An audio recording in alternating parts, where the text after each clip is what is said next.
Anoche escuchaba a Hernán Lacunza y en general escucho a todos los economistas en la Argentina y quisiera hacer un breve comentario sobre los llamados economistas que escuchamos. Lógicamente que no me refiero a todos y siempre las generalizaciones son odiosas, ¿verdad?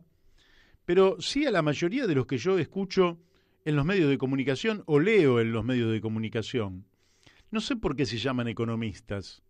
Deberían llamarse contadores públicos. Usted obsérvelo con detenimiento. En general, le van a hablar de que el Estado argentino gasta más de lo que recauda y por tanto tiene déficit fiscal. Bueno, en realidad esto es un latiguillo que usted va a escuchar, no voy a dar nombres ahora, pero que usted va a escuchar repetidamente en todos aquellos economistas, llamados economistas conservadores. Para mí, la verdad es que la tarea de sumar los ingresos, de sumar los egresos y luego restar los egresos sobre los ingresos es una tarea para un chico de tercer o cuarto grado de escuela primaria. La verdad es que llamar economista a alguien que suma una columna, suma otra columna y después resta una columna y ve si le da positivo o negativo y de ahí saca conclusiones, esto es para chicos de cuarto grado. Usted recauda 100. Si gasta 104, tiene 4 puntos de déficit. Mire usted qué difícil, ¿no? Recauda 100, si gasta 96, tiene 4 puntos de superávit, de ahorro, o vaya a saber qué podría hacer el Estado con esos 4 puntos. Pero mire qué cuenta tan sencilla, y con esa cuenta entretienen a todo el mundo. La verdad es que la economía política nace básicamente en el siglo XVIII.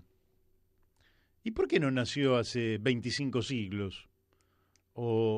Y sí en el siglo XVIII nace, es decir, hace apenas 250 años, 300 años, como mucho, 300 años. Podrían ser los economistas fisiócratas, en los que se inspiró un poco Manuel Belgrano, por ejemplo, François Quesnay, o Jacques Turgot, que son economistas del 1700 y pico. Después vienen los más famosos como Adam Smith, o el cura Tomás Malthus, o David Ricardo, tipo en el cual, del cual sacó muchos elementos más tarde, ya en el siglo XIX, Carlos Marx. Pero estos son los fundadores, quiere decir, ¿y por qué nació en ese tiempo? Porque en ese tiempo se produce, preste atención a esto, se produce un salto tecnológico, se produce básicamente con la máquina a vapor. Esto es radio, vamos a simplificarlo, con la máquina a vapor. La máquina a vapor surge porque hay una conjunción de conocimientos químicos, aerodinámicos, en la industria metalúrgica, etcétera, etcétera, que se van a combinar para poder producir la máquina a vapor.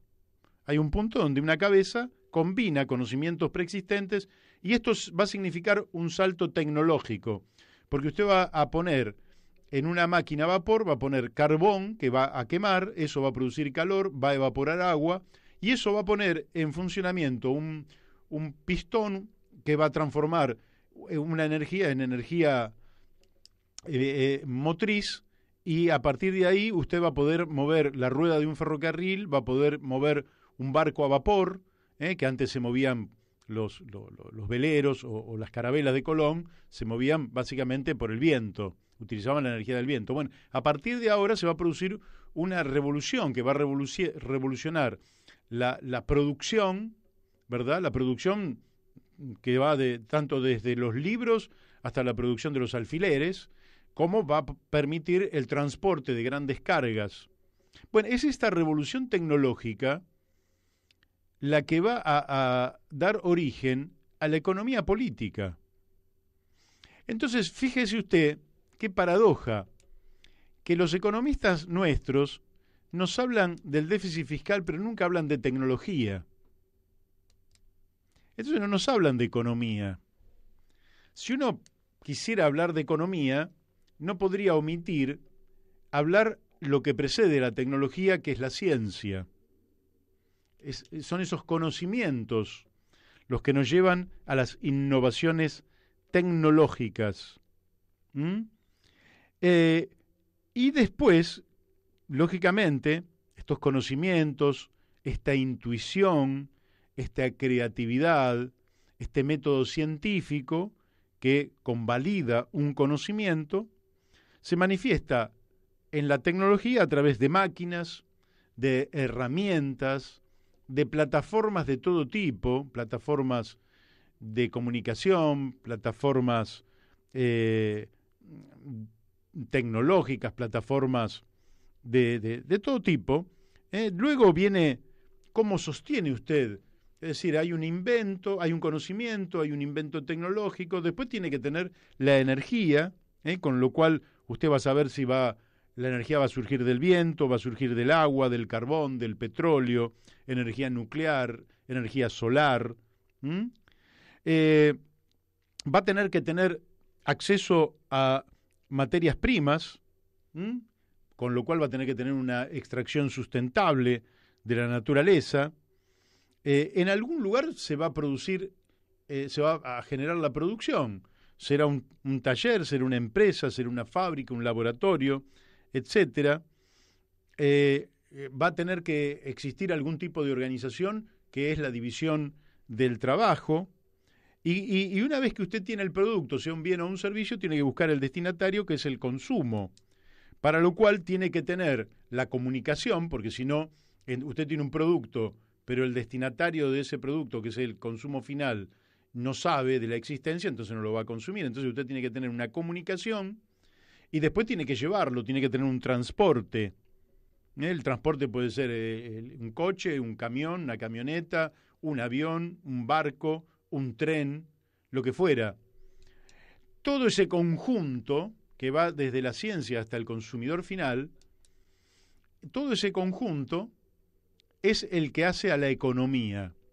Y dentro de ese conjunto de ítems que yo le mencioné, ciencia, tecnología, fuentes energéticas, materias primas, empresas, división del trabajo, medios de comunicación, medios de transporte, etcétera, hasta llegar al consumo, usted tiene que elegir dentro de todos ellos cuál es el vector, cuál es el más importante a partir del cual usted organiza al resto.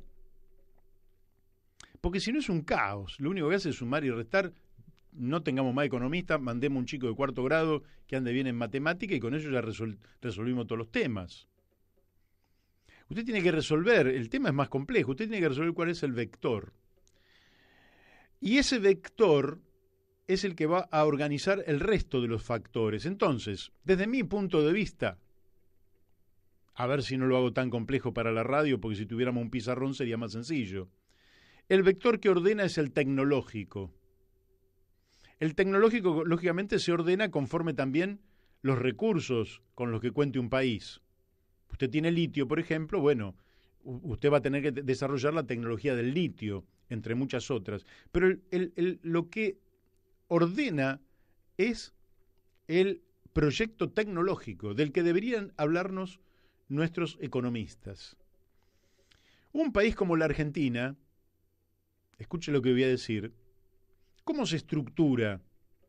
En algún momento se estructuró por el mercado interno, en algún momento se estructuró porque generó una ciudad capital, en algún momento se estructuró porque tuvo una moneda única para todo el territorio, y en algún momento se estructuró con las Fuerzas Armadas, que fueron las que se constituyeron a lo largo y a lo ancho del país, con gendarmería, con la prefectura, con el ejército, con la aeronáutica, la marina.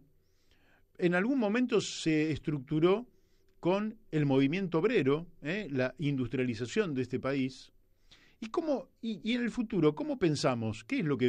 ¿Cómo se puede estructurar la Argentina? Desde mi punto de vista, tomando en cuenta que el vector ordenador para el desarrollo futuro va a ser el tecnológico, el sistema sobre el cual debe articularse la República Argentina es el sistema educativo, que es el sistema por excelencia más extendido del país y el que contiene al sujeto más dinámico del país, que son los jóvenes y los niños. Fíjese. Entonces, ¿cómo volvemos a pensar a la Argentina? Entonces los economistas deberían volver a ponerse a estudiar. Vamos a repensar la Argentina. Vamos a poner el vector de la tecnología, con lo cual vamos a poner la ciencia también y todo el desarrollo científico y de conocimientos un poco al servicio para la superación justamente de la crisis que tenemos en nuestro país. Aparte de la emergencia, tenemos una crisis estructural, pero vamos a poner la tecnología, vamos a poner todo el sistema de empresas, todo el sistema energético, todo el sistema de transporte, todo eso al servicio de un proyecto tecnológico, pero todo se estructurará sobre el sistema educativo. Esta es una forma absolutamente distinta de pensar a la Argentina. Y entonces el sistema educativo va a tener básicamente dos componentes estratégicos desde el punto de vista conceptual. Uno, la generación de mujeres y hombres libres, de ciudadanos en capacidad de vivir la vida en plenitud, de ser buena gente y de tener una vida creativa, bella, constructiva, cooperativa, por un lado. Y por otro lado, la instrucción que tiene que ser una instrucción a la altura del tiempo histórico que estamos viviendo, a la altura del desarrollo científico, tecnológico que estamos viviendo. Entonces volvemos a discutir a la Argentina, pero ya no la discutimos desde la visión absolutamente primaria de sumar dos columnas y de restar una columna con la otra y decir si tenemos déficit o superávit. Nuestros economistas parecen circunscriptos, lamentablemente, a una mirada estrecha, a una mirada insignificante, a una mirada primaria. Y por eso, necesariamente, la Argentina, que ha logrado esta convivencia democrática, que yo les diría que es muy buena, más allá de los disgustos que podamos tener con la dirigencia política, es muy buena, pero tenemos un fracaso económico que es sistémico. Con estos economistas no vamos a encontrar solución.